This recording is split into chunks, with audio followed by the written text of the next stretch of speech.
Hello दोस्तों, आज की वीडियो में हम लोग देखेंगे कि थ्री फेज इंडक्शन मोटर का बेसिक कंस्ट्रक्शन क्या होता है, थ्री फेज इंडक्शन मोटर का वर्किंग प्रिंसिपल क्या है, मोटर के वर्किंग के लिए कौन कौन से इलेक्ट्रिकल लॉ लगते हैं। अक्सर ये चीज इलेक्ट्रिकल इंटरव्यू में पूछा जाता है।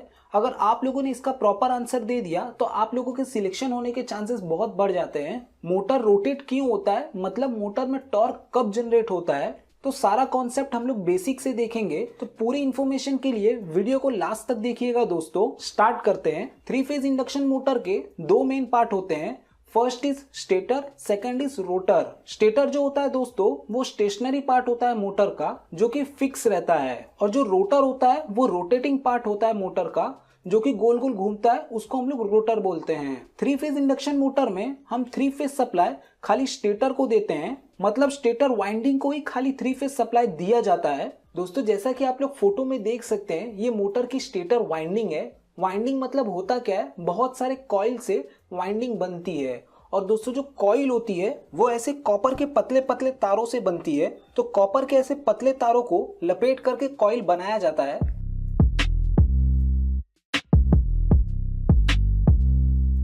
दोस्तों आप लोगों को समझाने के लिए मैंने कॉइल का डायग्राम बना दिया है।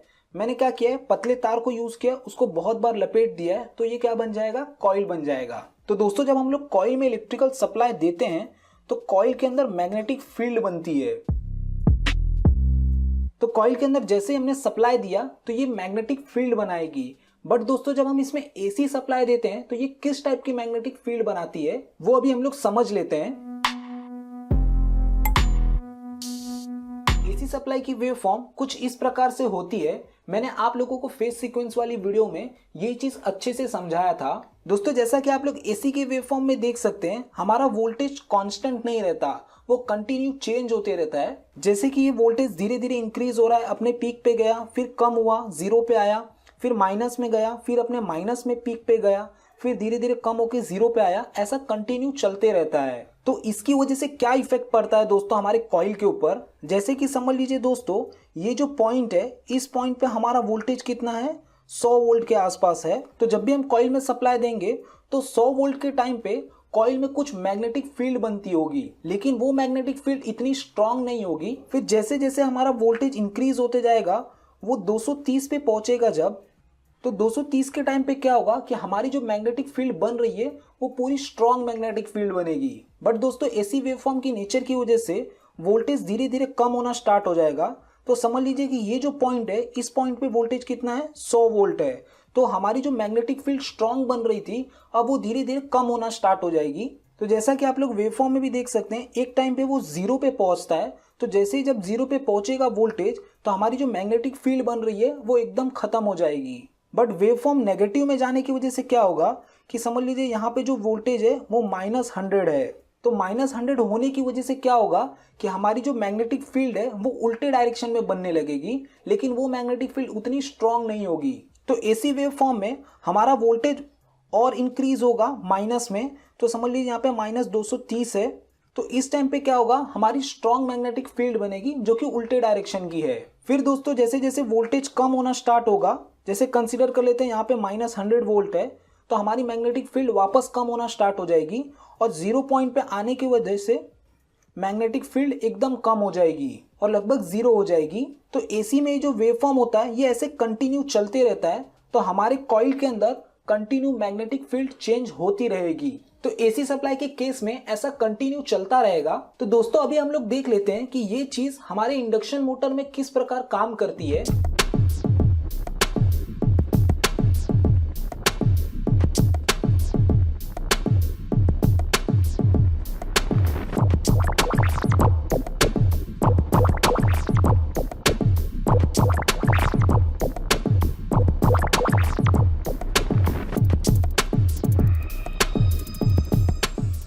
ये दोस्तों थ्री फेज इंडक्शन मोटर की स्टेटर वाइंडिंग का अरेंजमेंट है।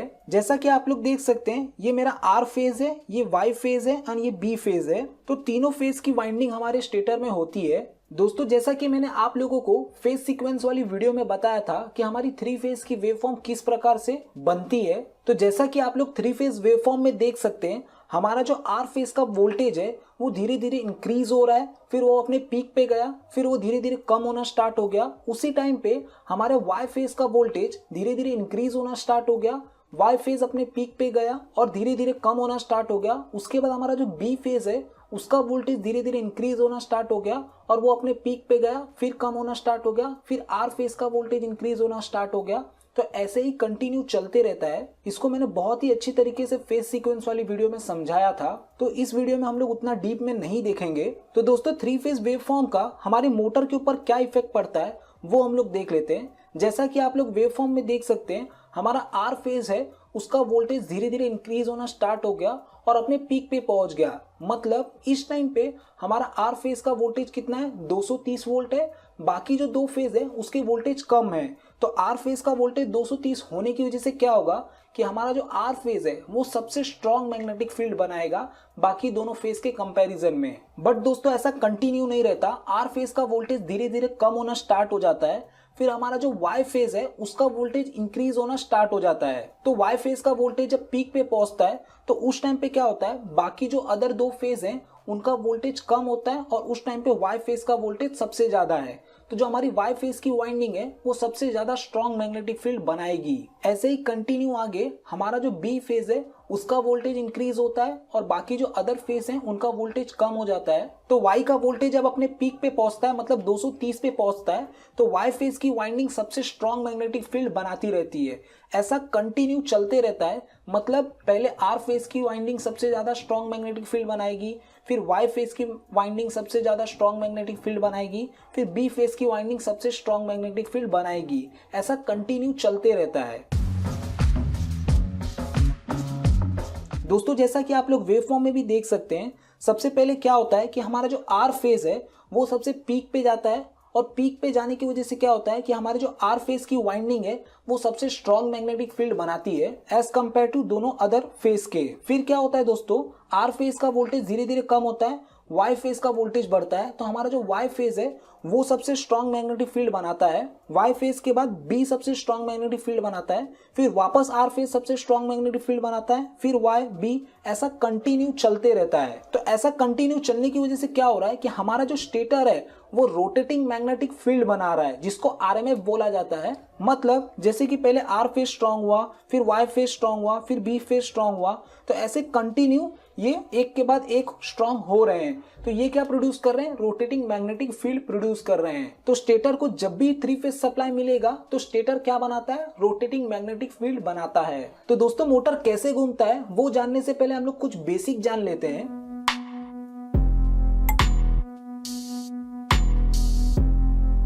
दोस्तों मैग्नेट में से मैग्नेटिक फील्ड निकल रही है जो कि मैंने डॉटेड लाइन से दिखाया है। इस मैग्नेटिक फील्ड में अगर मैं एक क्लोज कंडक्टर रख दूं तो क्या होगा दोस्तों, according to Faraday law of electromagnetic induction इस कंडक्टर में ईएमएफ जनरेट होगा। मतलब मैग्नेटिक फील्ड में जो कंडक्टर है इसमें ईएमएफ बनेगा। ईएमएफ लगभग सेम होता है वोल्टेज के। तो दोस्तों इस मैग्नेटिक फील्ड में कंडक्टर होने की वजह से कंडक्टर में वोल्टेज जनरेट होगा। बट दोस्तों जैसा कि आप लोग डायग्राम में देख सकते हैं, इस कंडीशन में हमारा जो कंडक्टर है उसके अंदर खाली एक ही बार ईएमएफ जनरेट होगा, क्योंकि हमारी ये जो मैग्नेटिक फील्ड है वो स्टेशनरी है। फैराडे लॉ के हिसाब से अगर कोई मूविंग मैग्नेटिक फील्ड है और उसमें हम लोग क्लोज कंडक्टर रखते हैं तो उसके अंदर ईएमएफ जनरेट होगा। तो कंडक्टर में कंटिन्यू ईएमएफ जनरेट करने के लिए हमें मैग्नेटिक फील्ड बार बार चेंज करना पड़ेगा। मतलब हमारी ये जो मैग्नेटिक फील्ड है पहले ऊपर से नीचे आ रही थी, फिर उसके बाद क्या होगा कि ये नीचे से ऊपर जाएंगी, फिर ऊपर से नीचे आएंगी, ऐसा कंटिन्यू होते रहेगा। तो हमारा जो कंडक्टर है इसमें ईएमएफ कंटिन्यू जनरेट होता रहेगा। तो कंडक्टर के अंदर कंटिन्यू ईएमएफ जनरेट करने के लिए हमारी मैग्नेटिक फील्ड कंटिन्यू चेंज होनी चाहिए। दोस्तों ये जो कंडक्टर है ये क्लोज सर्किट होने की वजह से, मतलब शॉर्ट सर्किट होने की वजह से इसमें जब ईएमएफ जनरेट होगा तो वो ईएमएफ की वजह से क्या होगा कि इसके अंदर खुद का एक करंट फ्लो होगा। मतलब कंडक्टर में जो ईएमएफ जनरेट हो रहा है उस ईएमएफ की वजह से इस कंडक्टर के अंदर करंट फ्लो होना स्टार्ट हो जाएगा। दोस्तों ये सब चीजें किस लॉ की वजह से हो रही है, Faraday law of electromagnetic induction. दोस्तों इसको अभी हम लोग और अच्छे से समझेंगे। पहले हम लोग समझ लेते हैं कि कितने टाइप के रोटर होते हैं मोटर के। नॉर्मली दो टाइप के रोटर होते हैं थ्री फेज इंडक्शन मोटर के। First is squirrel cage rotor, second is wound type rotor. Wound type rotor को स्लिप रिंग टाइप वाला रोटर भी बोला जाता है। हम लोग मोटर का कॉन्सेप्ट समझने के लिए स्क्विरल केज टाइप वाले रोटर का एग्जांपल लेंगे।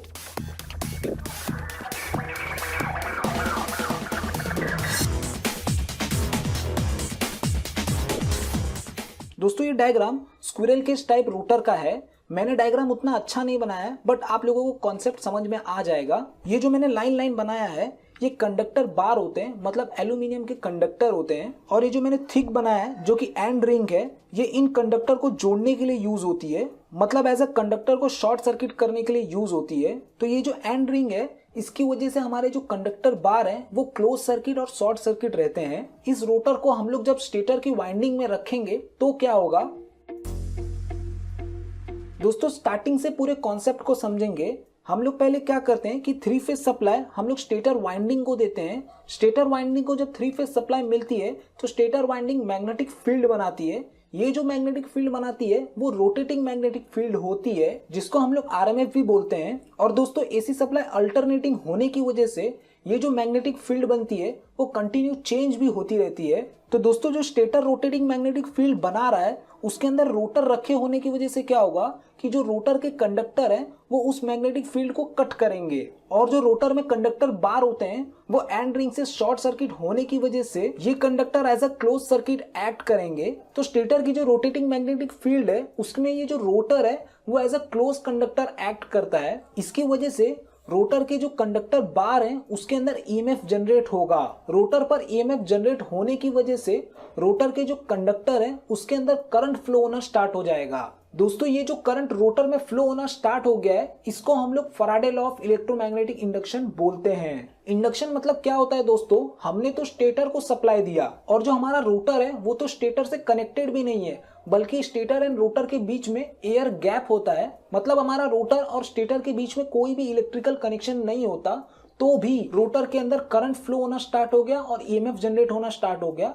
इसी को हम लोग इंडक्शन बोलते हैं। तो दोस्तों अभी तक हमने देखा कि हमारा जो रोटर है उसके अंदर करंट फ्लो होना स्टार्ट हो गया है। तो रोटर में करंट फ्लो होने की वजह से क्या होगा कि रोटर जो है वो अपनी खुद की एक मैग्नेटिक फील्ड बनाएगा। मतलब रोटर में कुछ करंट फ्लो होने की वजह से रोटर अपनी खुद की एक मैग्नेटिक फील्ड बनाता है।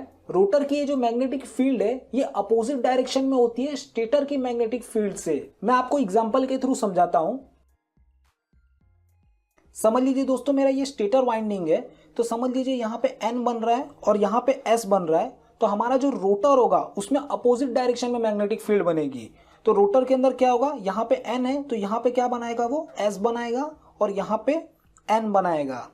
तो रोटर की जो मैग्नेटिक फील्ड बनेगी वो अपोजिट डायरेक्शन में बनेगी स्टेटर की मैग्नेटिक फील्ड से। तो ये अपोजिट मैग्नेटिक फील्ड क्यों बनती है दोस्तों, लेंस लॉ की वजह से रोटर में जो मैग्नेटिक फील्ड बनेगी वो अपोजिट डायरेक्शन में बनेगी स्टेटर की मैग्नेटिक फील्ड से।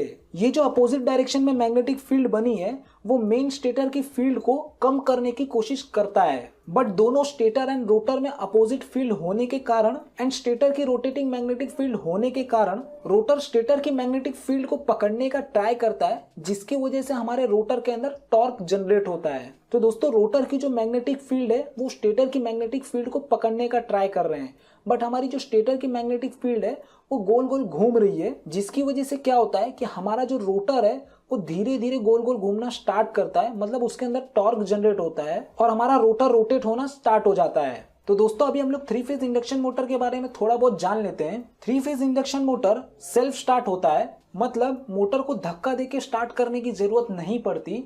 जैसे ही हम 3 फेज सप्लाई देते हैं स्टेटर वाइंडिंग को, मोटर ऑटोमेटिक स्टार्ट हो जाता है। तो 3 phase induction motor self start motor होता है। दोस्तों रोटर का जो स्पीड होता है वो सिंक्रोनस स्पीड से ऑलवेज कम होता है। सिंक्रोनस स्पीड क्या होती है, मैंने इसके लिए एक अलग से वीडियो बनाया है। अपना नॉलेज इंप्रूव करने के लिए आप लोग ये वीडियो देख सकते हैं। मैं अभी आप लोग को थोड़ा बहुत बता देता हूँ। तो हम लोग जो फॉर्मूले से कैलकुलेट करते हैं कि मोटर की स्पीड इतनी होनी चाहिए, उस स्पीड से हमारा जो रोटर का स्पीड है वो थोड़ा कम होता है। जैसे कि मान लीजिए कि मेरी जो सिंक्रोनस स्पीड है वो 1500 आरपीएम आई है, बट दोस्तों हमारा जो रोटर होता है वो 1440 1450 की स्पीड में ही खाली घूमता है। तो ये चीज का ऑलवेज ध्यान रखिएगा कि 3 फेज इंडक्शन मोटर में हमारी जो रोटर की स्पीड होती है वो सिंक्रोनस स्पीड से ऑलवेज कम होती है। तो मोटर को घुमाने के लिए कौन कौन से इलेक्ट्रिकल लॉ का यूज होता है? First is Faraday law of electromagnetic induction और सेकंड है लेंस लॉ। ये दो लॉ का यूज होता है हमारे 3 फेज इंडक्शन मोटर को रन करने के लिए। एक बार हम लोग वापस रिवाइज कर लेते हैं कि 3 फेज इंडक्शन मोटर कैसे वर्क करता है। पहले दोस्तों हम लोग स्टेटर को 3 फेज सप्लाई देंगे।